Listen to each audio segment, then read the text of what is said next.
Chennai Silks RD Sale. Latest collections at unbelievable prices. Up to 50% offer or branded gifts.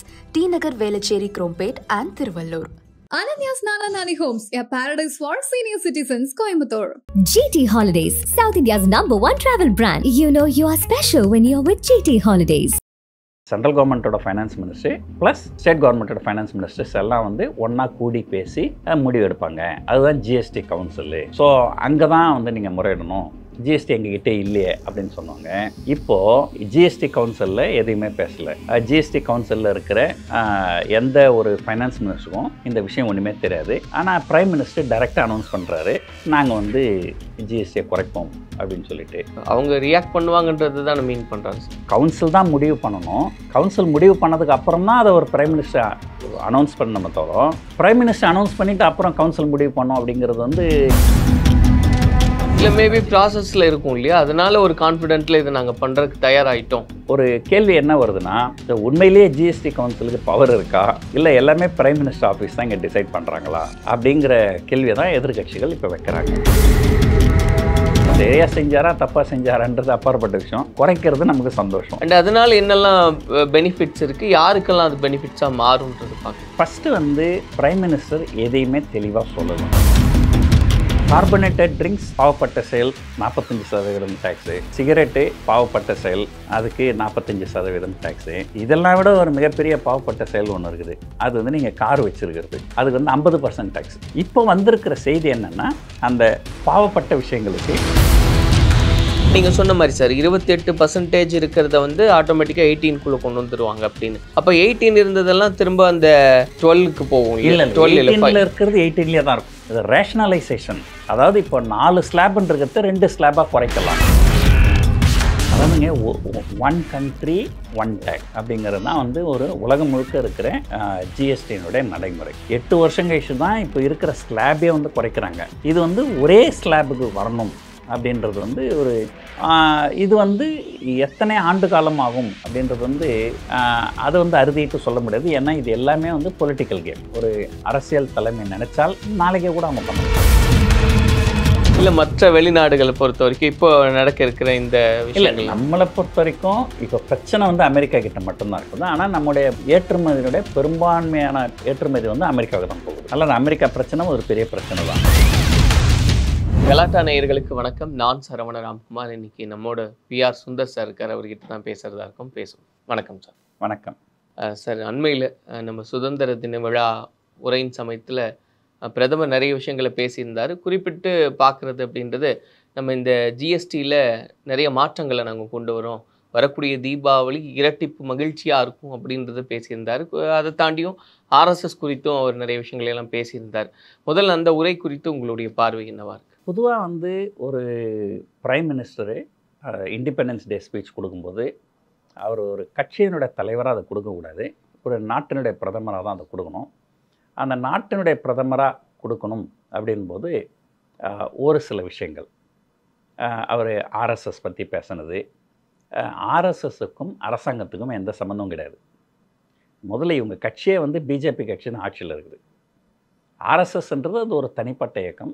அந்த இயக்கத்தை வந்து ஒரு பாராட்டி பேசுகிறது கண்டிப்பாக வந்து தப்பு தான்.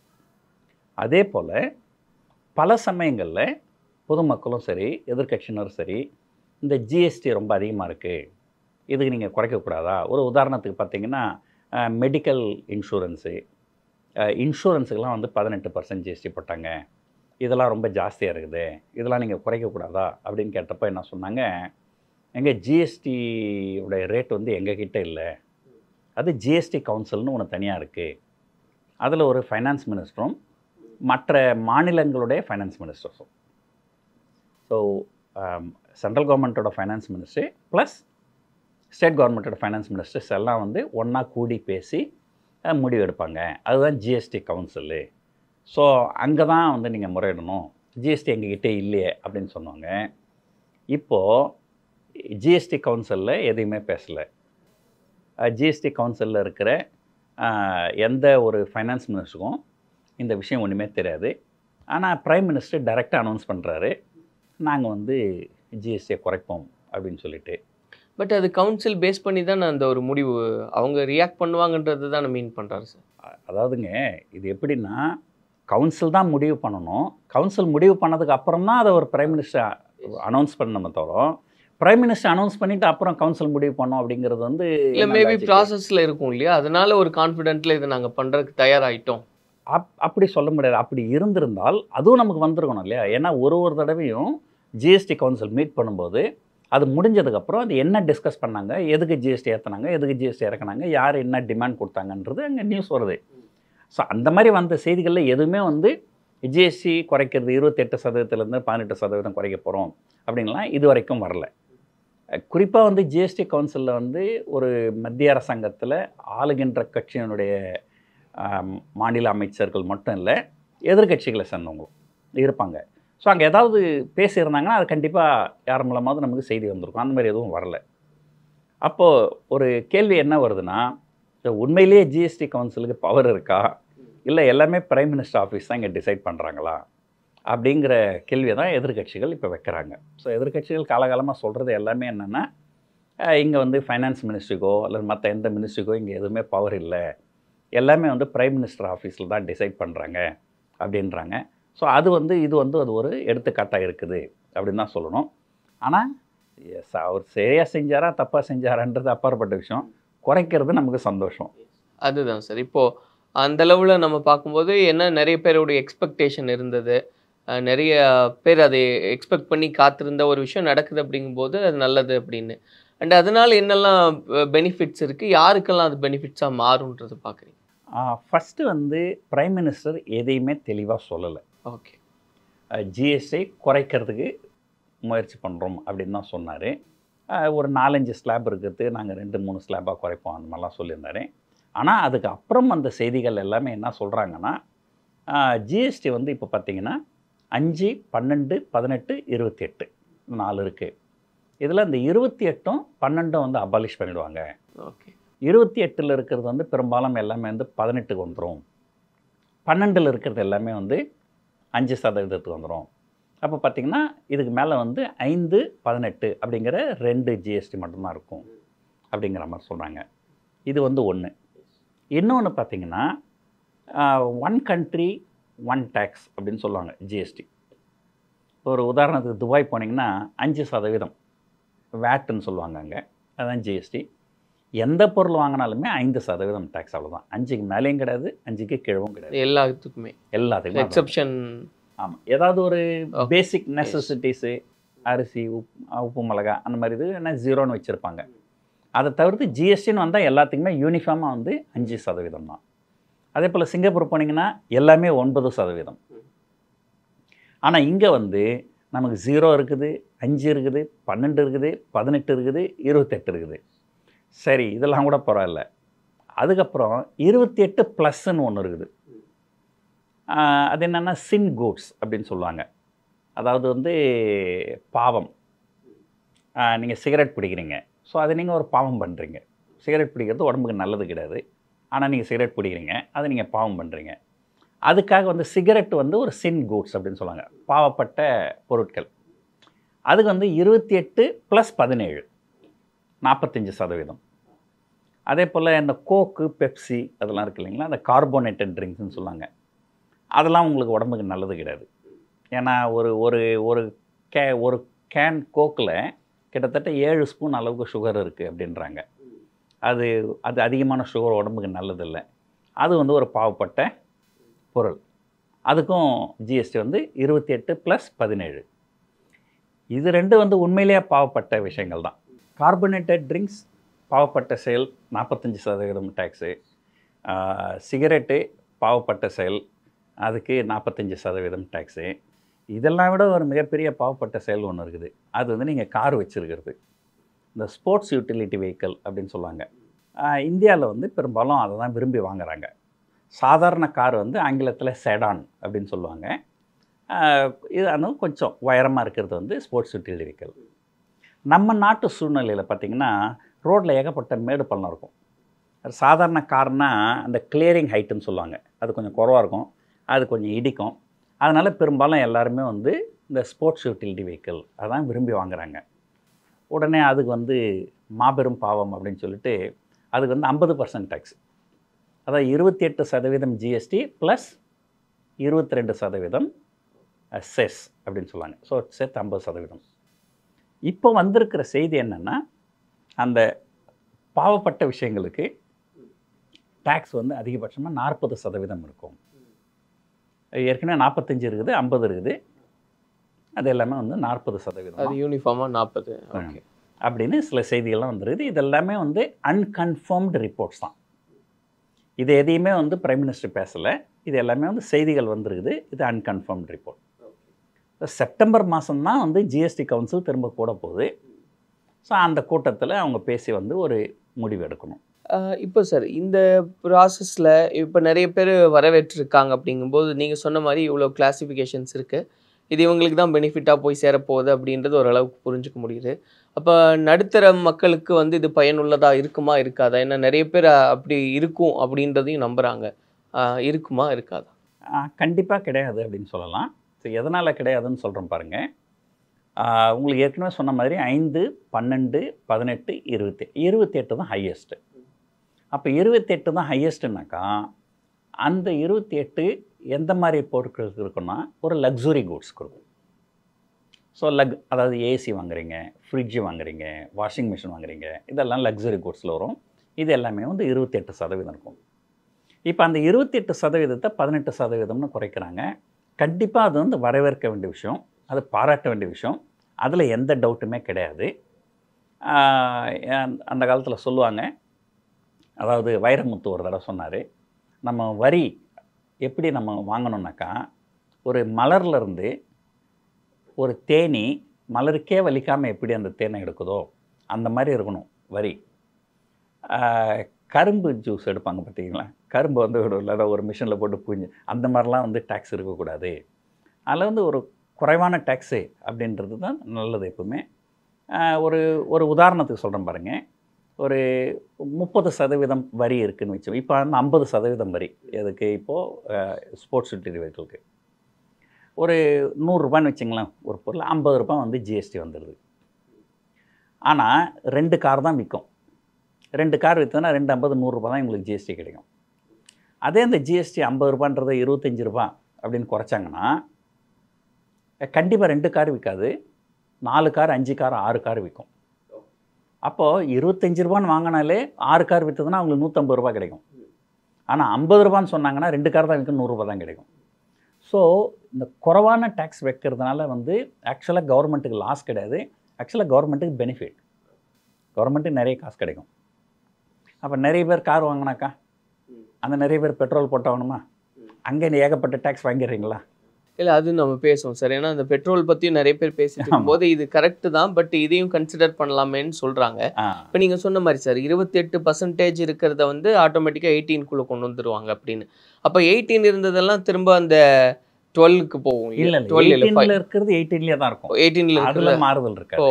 இல்லை, இப்போ 28ல இருக்கிறது 18க்கு வருதுன்னா அப்போ 18ல இருக்கிறது ரெடியூஸ் ஆகுன்ற ஒரு கால்குலேஷன் தானே சார் ஜென்ரிக்காக வரும். நீங்கள் சொல்கிற லாஜிக் எப்போ ஒர்க் ஆகும்னா ஒட்டு மொத்தமாக எல்லாத்துக்குமே டேக்ஸ் குறைக்கிறாங்க அப்படின்னா தான் நீங்கள் சொல்கிற லாஜிக் ஒர்க் ஆகும்.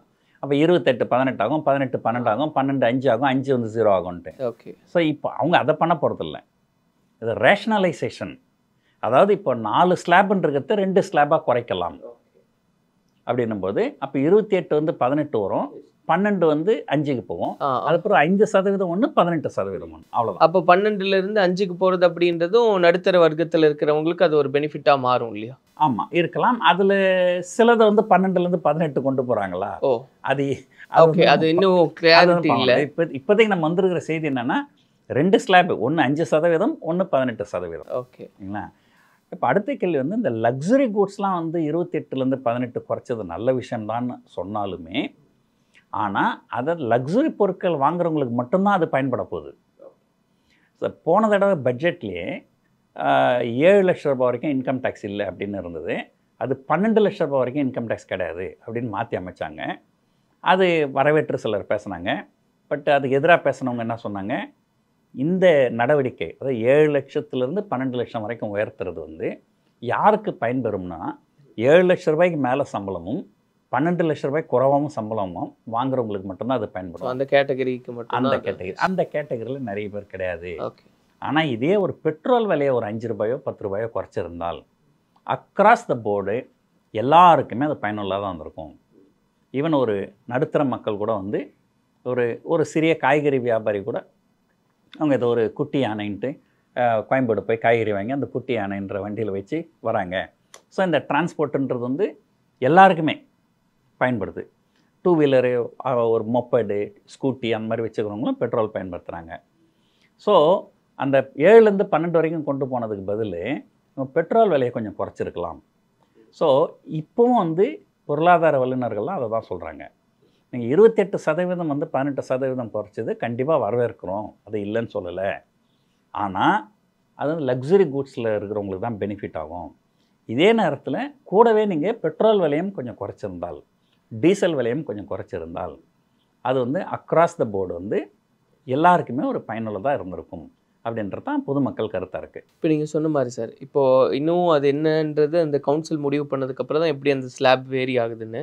இது சக்ஸஸ்ஃபுல்லாக இம்ப்ளிமெண்ட் பண்ணதுக்கப்புறம் இன் ஃப்யூச்சரில் வந்து ஒரே இதில் டேக்ஸ் வரும் அப்படின்றதையும் பேசுகிறாங்க.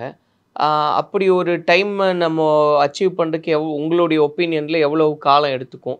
அப்படி வந்தால் என்ன மாதிரியான பெனிஃபிட்ஸ்குள்ளே நம்ம போவோம்? அதாவதுங்க, 1 country 1 tax அப்படிங்கிறது தான் வந்து ஒரு உலகம் முழுக்க இருக்கிற ஜிஎஸ்டியினுடைய நடைமுறை.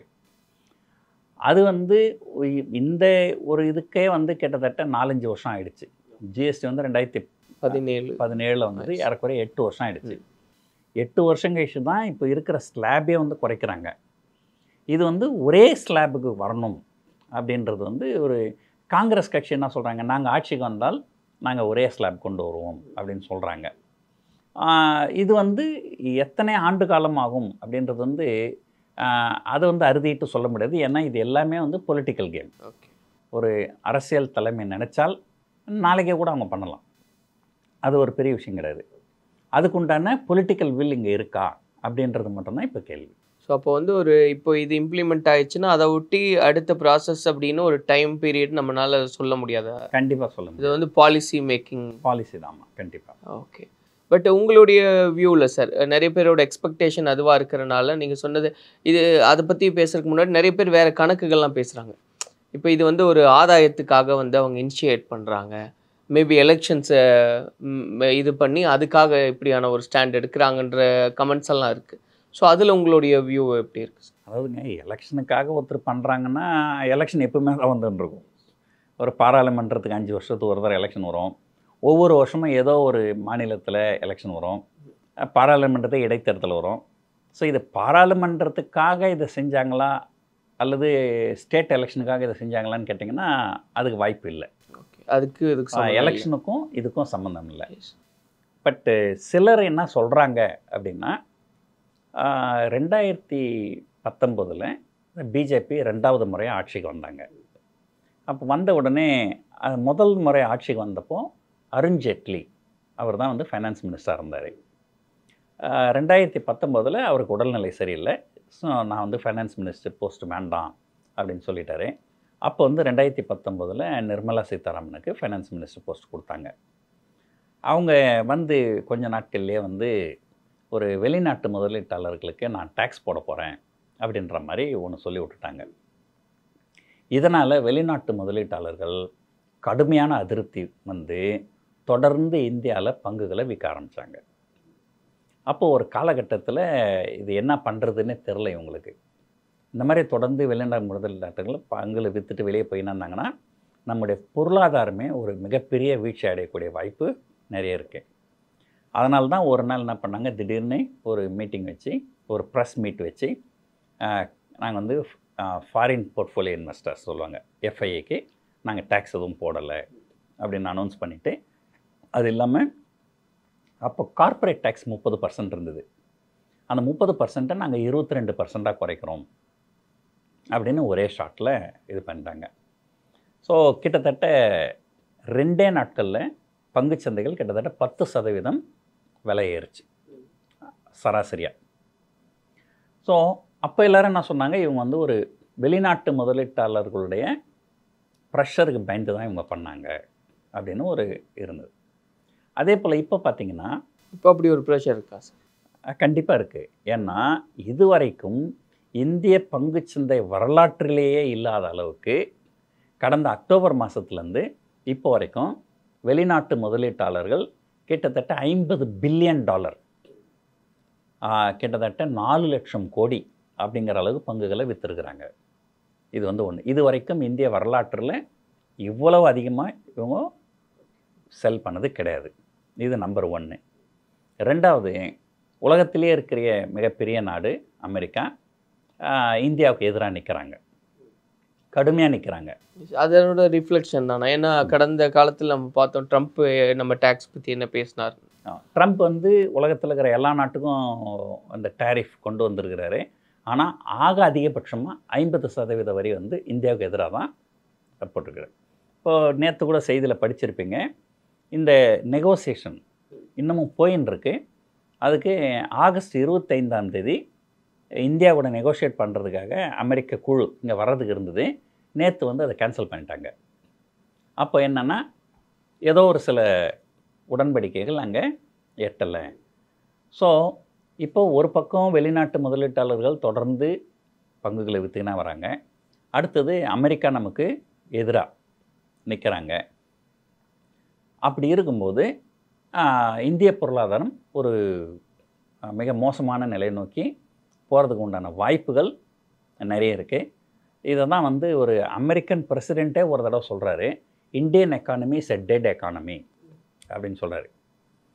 நமக்கு கோவம் வரலாம், ஒரு வெளிநாட்டை சேர்ந்த ஒருத்தர் எப்படி நம்ம நாட்டு எக்கானமி பற்றி கமெண்ட் பண்ணலாம் இப்படி இருந்தாலுமே, ஆனால் அந்த மாதிரி சொல்கிற அளவுக்கு பொருளாதாரத்தில் பிரச்சனைகள் நிறைய இருக்குது.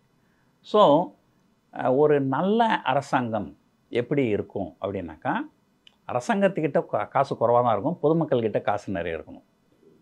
பொதுமக்கள்கிட்ட காசு நிறைய இருந்தால் தான் வந்து நிறைய செலவு பண்ணுவாங்க, பொருளாதாரம் வளர்ச்சி அடையும். அப்போ பொருளாதாரம் வளர்ச்சி அடையும் போது கவர்மெண்ட்டுக்கு டேக்ஸும் நிறைய கிடைக்கும். அதை விட்டுட்டு நிறைய டேக்ஸ் போட்டுட்டாக்கா அப்போ என்ன ஆகும், எல்லா காசும் கவர்மெண்ட்டுக்கிட்ட போயிடும், பொதுமக்கள்கிட்ட காசு இருக்காது, அப்புறம் பொருளாதாரம் வந்து வளர்ச்சி அடையாது. ஸோ இதெல்லாம் யோசனை பண்ணி தான் இப்போ வந்து கண்டிப்பாக வந்து ஜிஎஸ்டி வந்து குறைக்கிறத பற்றி யோசனை பண்ணுறாங்க. இப்போ நீங்கள் சொன்ன மாதிரி சார், வெளியே ஒரு ப்ராப்ளம் இருக்குது, இல்லை ஒரு கவனிக்க வேண்டிய விஷயம் இருக்குது, அந்த ஒரு அழுத்தம் இருக்கிறனால இந்த மாதிரியும் மேபி இருக்கலாம் அப்படின்றது. இப்போ நம்ம இந்த ஸ்டெப் எடுக்கிறதுனால அதெல்லாமே ரெக்டிஃபை ஆகி ஒரு நார்மல் நிலைக்கு நம்ம வருவோம் அப்படின்றத புரிஞ்சுக்கலாமா?